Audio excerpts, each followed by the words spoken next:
Hey, what's happening, everyone? This is Wayne Brew, and I'm here to talk about the Hackerearth Developer Survey. And in case you were living under a rock for the last 6 months and have no idea what I mean by the Hackerearth Developer Survey, well, to jog your memory, we conducted a survey based on developers a couple of months ago in May.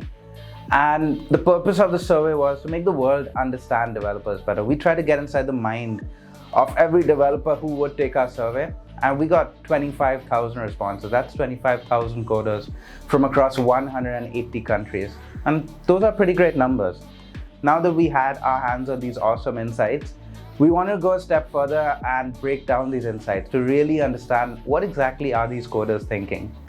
So we went ahead and invited some of the best tech recruiters in the game. We got Steve O'Brien from job.com. We got Radoslav from Product Hunt. We invited them onto our webinar platform and we let them give us their thoughts on what exactly they thought these insights meant. The survey tells us, or at least in my opinion, that the next job opportunity for a developer is about the work. Now, there's an interesting data point here that I think really underscores that. And I understand here that developer happiness, as you see in front of you, is correlated to work hours. But there's an oddity that I think is worth recognizing. Okay, let's look at the bottom data point, less than 40 hours. Let's call it 6.6. And then more than 60 hours, let's call it 6.4. What this is showing us is that for a developer, you can increase their workload by 50% and you'll barely impact their happiness. Look, I can tell you, if anybody increased my workload by 50%, it would impact my happiness. That's evidence of passion. And it's evidence that what these developers are doing, they love, that they enjoy. And when they're looking for a new opportunity, it's about the work. And Steve brought up some pretty interesting points. The first one that he talked about was the workload versus happiness index. Now, the fact that you increased the developer's workload by 50%, it barely impacted their happiness index. And Steve thought that was weird, and I think that's weird too. I've worked a couple of jobs in my life, and if you increase my workload by 50%, I would tell you that would impact my happiness too. So, hey Steve, we feel the same way. But developers are rare, and I feel like that's pretty crazy. And what exactly does that tell us? It tells us that developers love what they do and they're a passionate bunch, and even if you do increase their workload by 50%, it wouldn't be the worst thing in the world for them. Here's where I want to look at the seafoam side of this graph. Things that I'd like to learn.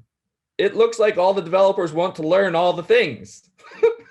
Right? I mean, the appetite for exploration and the appetite for learning is extraordinary. Understand, as you're talking to your developers and you're trying to create a value gradient, right? You're trying to communicate to them that there's something you're doing now that's not as good as something that I could have you doing. Let them share that with you. The desires that we see in the slide to learn new things is broad and diverse. And you see in this a very significant appetite from developers to grow and to develop. We not only see this in the appetite, but the top two must-haves for a new job were related to the work and the ability to develop a career path, right? So as we go to the market, let the recruiter, let the candidate show you a little bit about how you could recruit them, learn about their desires, learn about their interests, and take good notes.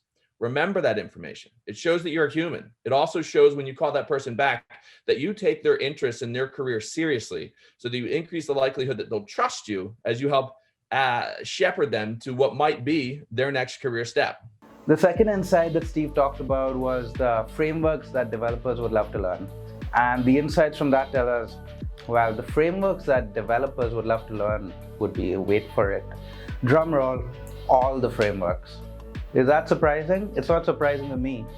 Coders are a curious bunch, and if they think there's a framework out there that would change the way they think, change the way they work, change the way they code, you bet your butt they're gonna try to learn it.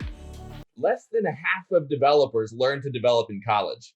That's crazy to me, right? I mean, coming from an age where obviously you get a degree and the degree teaches you how you're gonna do what you do, and then you get a job.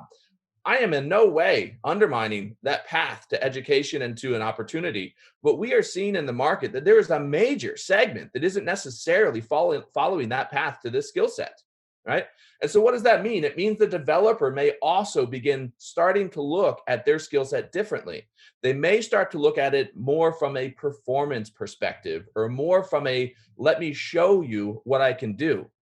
In chapter 5 on slide 4, the most significant concentration of responses on how they'd like to be interviewed was that they want to be tested.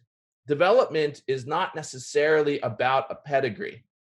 It's about a potentiality, right? It's what can I do for you? And how can I show you the way that I'm going to deliver that code for you and those functionalities to the users of your technology? Really interesting shift, and something for us to keep in mind as we're empathizing with the candidates that we're working on. Not as much pedigree and more about potential that is demonstrated through testing these developers. And the third insight that Steve talked about was, how did coders get their knowledge of coding? How did they acquire their skills?